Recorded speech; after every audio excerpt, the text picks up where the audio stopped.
Welcome to episode 2 of our 8-part series from sixsenses.nz. Carl Gustav Jung wrote that modern man feels himself isolated in the cosmos. This is because he's no longer involved in nature. This is a contemporary dilemma. Humanity has degraded the environment. The natural world is stretched to breaking point. Why did we do it? And why do we keep on doing it? Largely because we don't know how to live as an animal. Both science and religion have done this. Philosophy also. In science, we were taught to see ourselves as the pinnacle of evolution. We have a unique capacity for thought and reason. This allows us to control the natural world. We find a similar concept expressed in the Old Testament. In Psalm 8, we hear that humanity is only a little lower than the angels. We're also crowned with glory. And in Genesis, humanity has dominion over the animals. The Greek philosophers also expressed this view. Quote, man is the measure of all things, unquote. We can say this is a powerful expression of logos. Logos is usually translated as word, but with a capital W. It means much more than just word or words. It means a way of organizing and relating and ordering. Today we call it left brain thinking. But it wasn't only the ancient Greek philosophers at fault. Descartes rather famously said, "I think, therefore I am." He also proposed that animals don't have souls.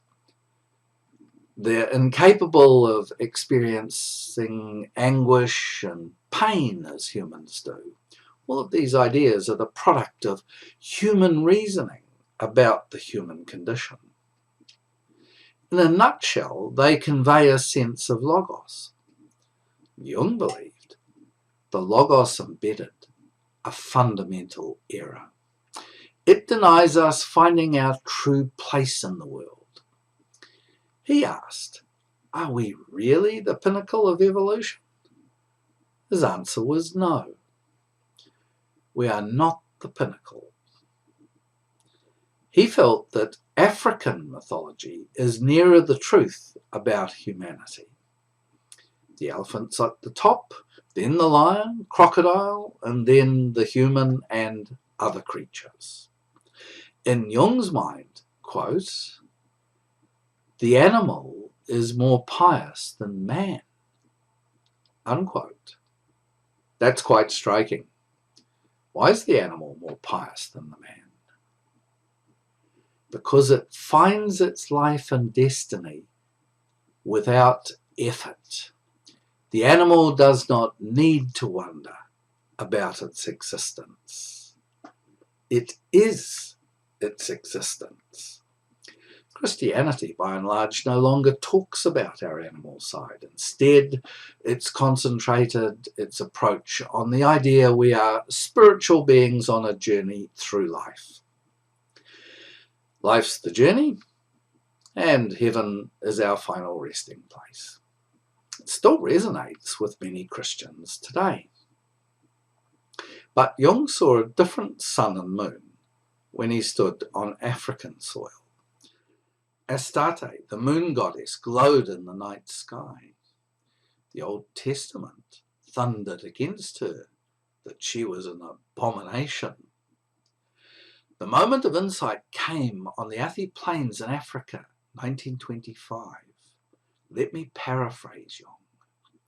It became clear to him that it wasn't I think, therefore, etc., but rather I am, therefore.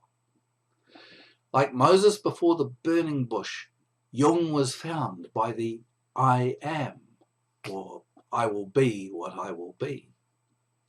From then on, Jung travelled widely. He was well versed in the myths and legends of lands he visited. His travels and studies gave rise to a startling and transformative truth to him. The myths of the world conveyed rich and deep symbolism. In them were images of what it means for the human creature to be connected to all nature, all life. And he was startled to realize it was from this inner world that we are now adrift. And being cut off from the myths which nurture our inner life, we have become flat. Without the myths that nurture us, we are one-dimensional creatures without a soul. In 1937, Jung was invited by the British Indian government to visit India. It was to be the last of Jung's major exploration of myths in the context of place. The Hindu religion is, of course, polytheistic, acknowledging many gods. It's also a religion which puts syncretism at the centre. Syncretism is an unusual concept. It has a great and unacknowledged occurrence in Christianity. The Church refuses to talk about it, but it happens all the time in every age and era. It involves fusing or uniting different and often quite contradictory aspects of religion. We can see this in many European cathedrals. With delight, the stonemasons have carved the green man into many a Christian pulpit or sacred place. The green man is the cult pagan figure of the nature religions. Syncretism was never a problem in India. The Hindu religion relies on syncretism. Local gods for local people. In Hinduism, the aim is to reach the state of bliss. There the self is absorbed into the divine so completely that personal consciousness ceases. And in Buddhist thought, the aim is to free oneself from the illusion of suffering. Jung, however, believed that suffering is real and must be lived through. But Jung saw in India and Africa and America what Christianity had lost. He asked, what if Western thought could find a way of reconnecting to the myths which sprang up from its soil, its contexts? Then it would reconnect our lost inner life with our outer life. In India, he had one of the great dreams of his life. Its meaning was that his own personal work was to now return to Europe. The I Ching, or Book of Changes, is an ancient Chinese method of divination. This means having knowledge of the future. Orthodox Christianity is highly suspicious of this. It regards foreknowledge as dabbling in the occult. Science is also deeply suspicious of this. Jung, however, was always deeply drawn to the questions posed by these ideas. Along with the Book of Changes, he was steeped in astrology, alchemy, and the Gnostic writings from the early church era. It's too easy to dismiss all of these as ancient superstition.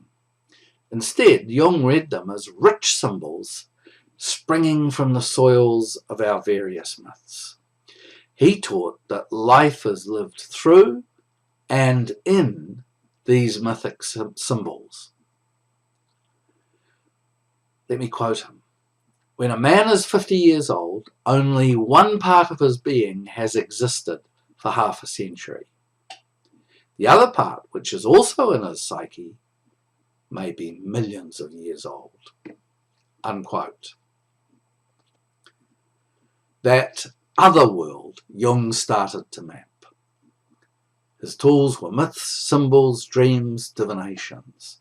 And all these were in union with the most powerful analytic tool of Western thought, the left brain. Jung's vision was the exploration of the inner world or soul or psyche and how it related to the outer world. Thus, mythos and logos were both necessary in our search for meaning. Let me repeat Jung's astonishing insight. When a man is 50 years old, only one part of his being has existed for half a century. The other part, which is also in his psyche, may be millions of years old. That's food for thought. Well, thanks for watching. Join me next week as we explore what Jung meant by the term psyche or soul in our group Practical Theological Reflection for Better Daily Living.